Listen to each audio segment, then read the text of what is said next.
I briefly touched on Azure policies in a previous video, but let's do a little bit of a deeper dive for the AZ900 exam.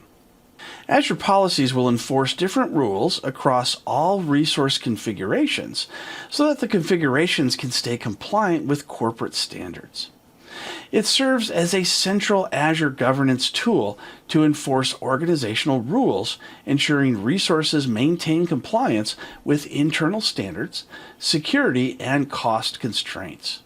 And it's going to evaluate and act on resource properties during or after creation. It supports actions like blocking deployments or deny. It also does auditing noncompliance or even modifying resources, which makes it critical for large-scale cloud management and regulatory adherence. Let's take a look at Azure policies for the AZ900 exam. In the Azure portal, all you need to do is to type in policy, and you'll see the Azure Policy Admin Center pop up. There are already multiple different policies that were created by default. So here you can see the default subscription, default for containers, data protection, things like that.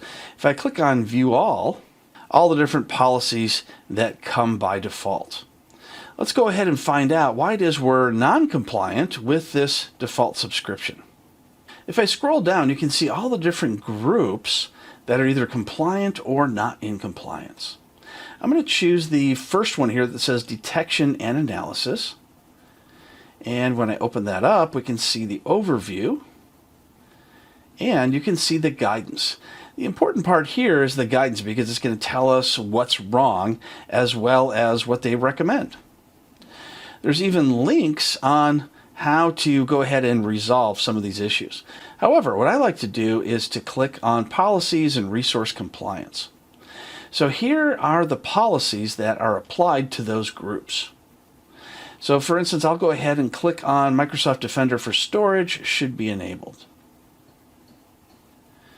And I'll go ahead and scroll down. I do have a storage account, and it's saying that I did not enable Microsoft Defender for storage to protect it. So it's saying here that it should be enabled. So you really have to drill down into each of these different policies and the assignments and the groups to understand exactly what's going on.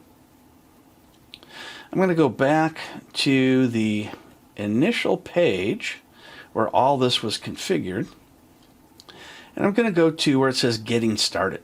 So all these policies that are there need to have policies assigned to various different types of resources, such as that storage account.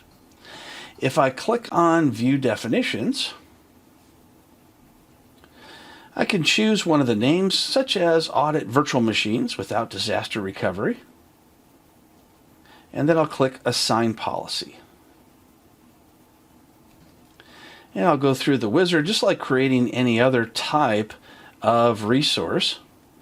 We'll go through and we can check the box for create a managed identity. And I'll just go ahead and choose the system assigned identity.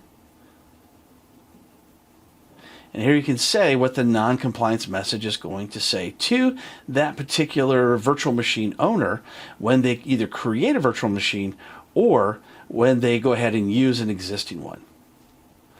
I'll say to be sure to stay in compliance and click Next. And now I can choose to review and create by assigning this policy, and it will assign it to my virtual machines. Creating Azure policies is an important part of your AZ900 studies. Knowing what they do and how to create them are important skills.